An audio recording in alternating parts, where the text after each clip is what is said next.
Hello, I'm Mitu Gulati, Professor of Law at Duke University, and today I'm going to talk to you about the dilemma of odious debts and the infinite life of a state. Our general theme in these lectures has been the relevance of law to sovereign or state debt. My goal has been to try and show how law is crucial in constructing the very idea of state debts.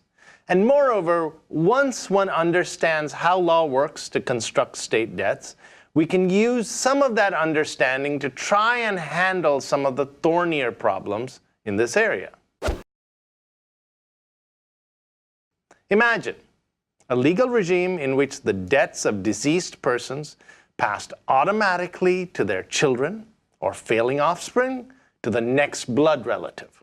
Under such a regime, debt collection would not be restricted to the assets of the estate of the dead person. The debts would instead be collectible from the surviving blood relatives as personal obligations of those survivors.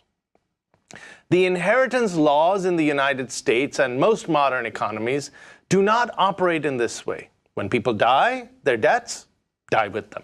But what about countries? What about the debts of the imperial government in China from the late 1800s or the Tsar's debts from the early 1900s? Given that these monarchs have died, and given that everyone alive at the time is dead, and given that those types of governments are dead in those countries, what happens to the debts that went unpaid after the revolutions that took place in those countries many, many decades ago? Under international law, the debts of a state do not die, even if all the people who incurred them are long, long gone. States, which are collections of individuals who live on a particular territory, are thought to be infinitely lived. But that, you might say, is rubbish. We all know that individuals do not live forever. They die. So how can we say that groups of individuals on a territory live forever? Biologically, we know that they do not. What the international system does vis-à-vis states engaging in transactions, such as borrowing on the international markets, is to assume that they are infinitely lived. Put differently, we pretend. In lawyer jargon, what we have is a legal fiction. We treat states as infinitely lived, even though the people who populate them are not. More formally, what we would say is that under the international law doctrine of state succession, a government automatically inherits the debts of its predecessor governments, regardless of how dissimilar the forms of governments may be. The state, together with its rights and obligations, continues. Governments may come and go. Now, of course, there are complications and exceptions. Legal fictions are artificial constructs that we as a society use because they help us function better. In other words, they enhance global social welfare.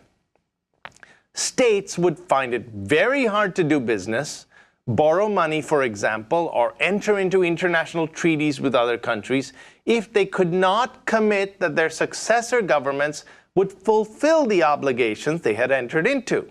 So in a sense, it is in the interests of states to have this rule of infinite life. Problems arise, however, when the legal fiction of infinite state life gets abused. Imagine an oppressive and illegitimate government, one that is harming its people instead of representing them. This bad government knows that future governments will have to pay its debts back. It also knows that the people might rise up at any moment and overthrow it. That, history tells us, is what eventually happens to most oppressive and illegitimate governments. The current strict rule of governmental succession that we have articulated fails to tackle the foregoing scenario. That failure arguably creates precisely the wrong set of incentives for the bad and oppressive governments. They, under the current rule, have every incentive to borrow with abandon and waste those funds on things like weapons to further oppress the people because they know that their successors are the ones who will have to pay. In economic terms, they are not internalizing the costs of their bad borrowing. The creditors, for their part, knowing that someday some other good government will have to pay, even if the current kleptocrats are kicked out of office, have every incentive to lend, especially if the rates they receive are exorbitant. The end result can be along the lines of what we saw in Iraq about a decade ago. Saddam Hussein gets overthrown after years of abuse, and the first present that the new government gets is a big bill from the creditors. Iraq was not the only such case, though. Post-apartheid South Africa paid the debts of the apartheid government.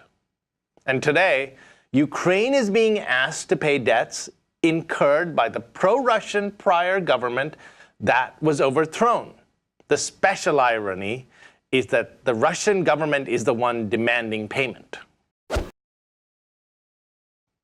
The legal question is, should successor governments have to pay if the prior government was corrupt, unrepresentative, kleptocratic, and so on and so forth?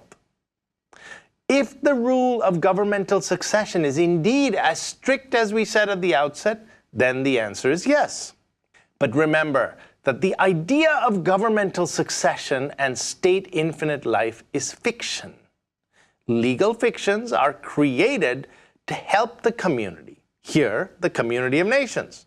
To the extent someone is using a fiction to cause harm, most legal systems would strip the user of the special protection given to them via the legal fiction.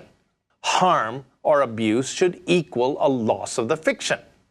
And certainly having the very people who had to fight the dictator's soldiers to kick him out being stuck with the bill for the dictator's guns that were used to shoot at them seems particularly abusive.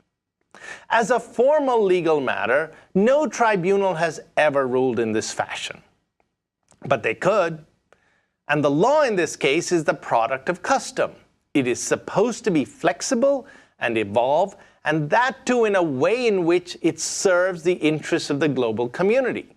That means a court could say that there are exceptional circumstances under which the fiction of states having infinite life will be suspended. Saddam's debts will be ruled to be his personal debts and not the debts of the state of Iraq. Now, in the case of Iraq, the issue was certainly raised and actively debated. And in the end, the foreign creditors gave Iraq nearly a 90% cut in their debt, an extraordinary amount of relief.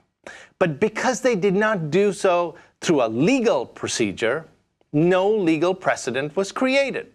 It was done through voluntary negotiation. But the question is a real one and comes up at regular intervals. As noted earlier, Ukraine is making claims along these lines against Russia in court in London right now. And the question at its core is when to say that the circumstances are such that the legal fiction of a state being infinitely lived should be relaxed. Thank you.